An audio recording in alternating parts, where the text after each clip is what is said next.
Cuba tengok Tugu Pahlawan Indonesia dekat Surabaya ni. Semuanya muka Jawa, muka Melayu.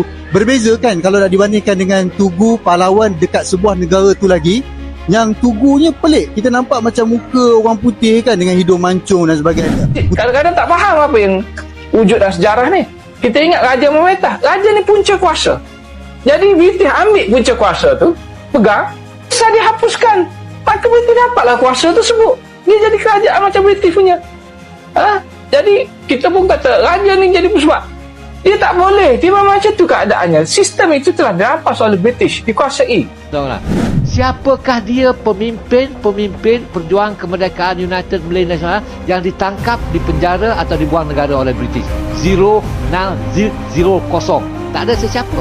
Mereka semuanya alat British. Jadi tak payah, tak perlu kita kaji itu. Tak ada siapa pun. Tak ada siapa. At least Sukarno ditangkap, dipenjara oleh Belanda. Lain-lain pun.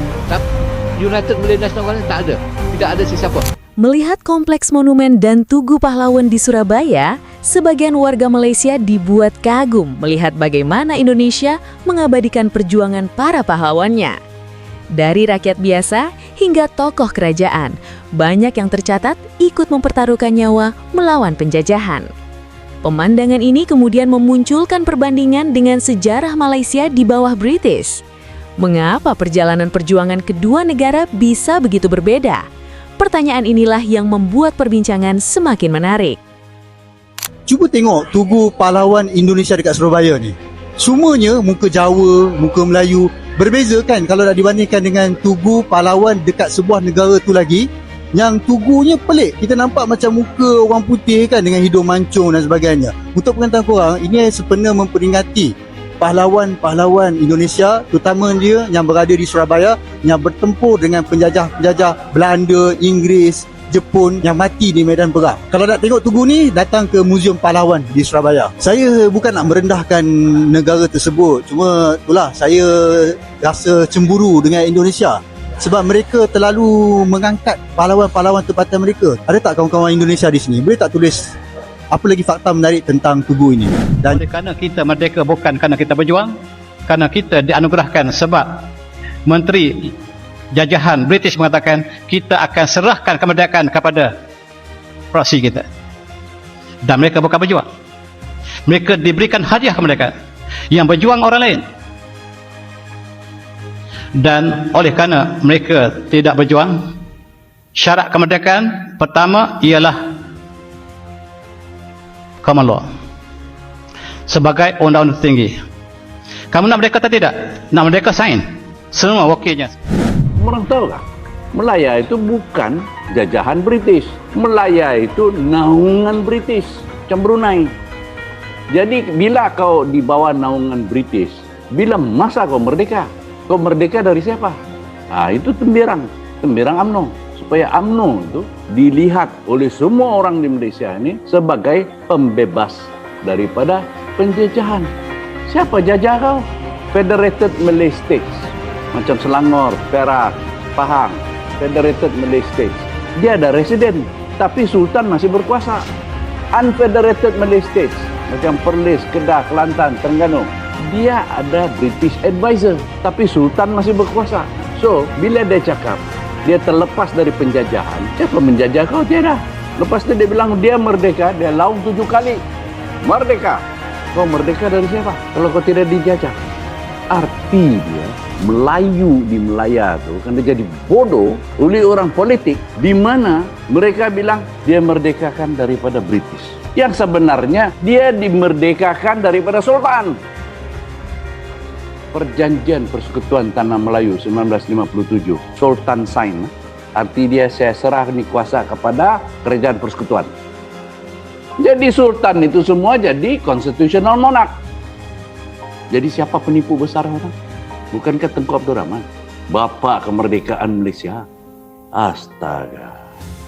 Perjuangan kemerdekaan Indonesia lahir dari persatuan masyarakat dengan latar belakang suku, agama, dan daerah yang berbeda untuk menghadapi penjajahan.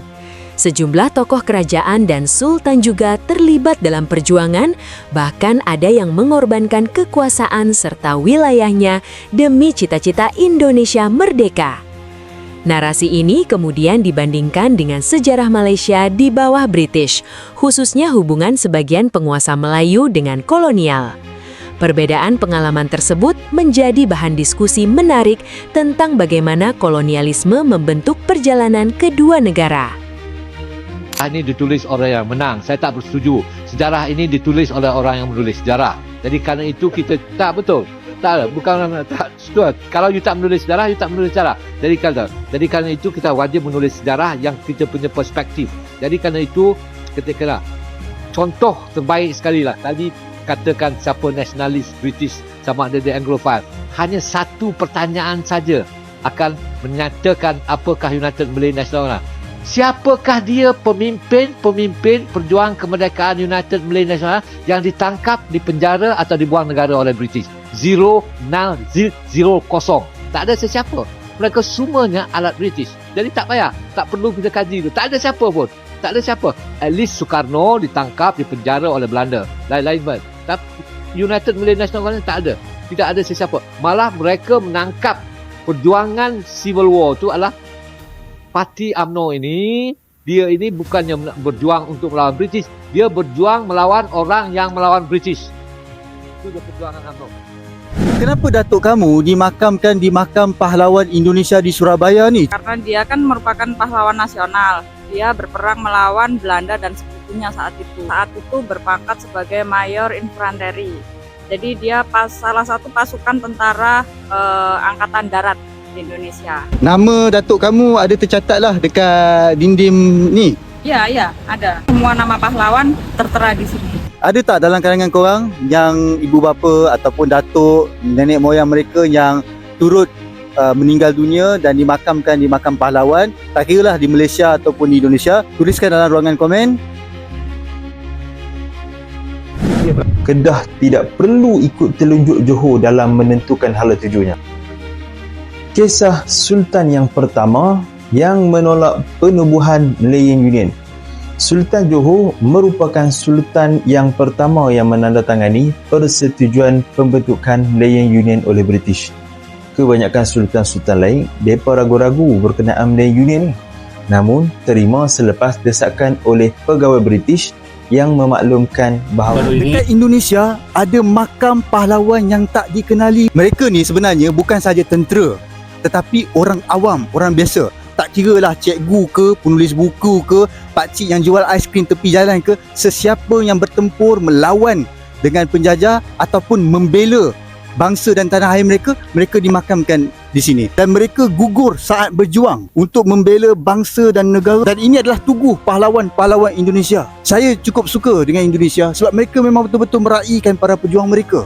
Menurut kalian, apakah pengorbanan para pejuang Indonesia menjadi alasan kuat bangsa ini begitu menghargai pahlawannya? Tulis pendapat kalian di komentar.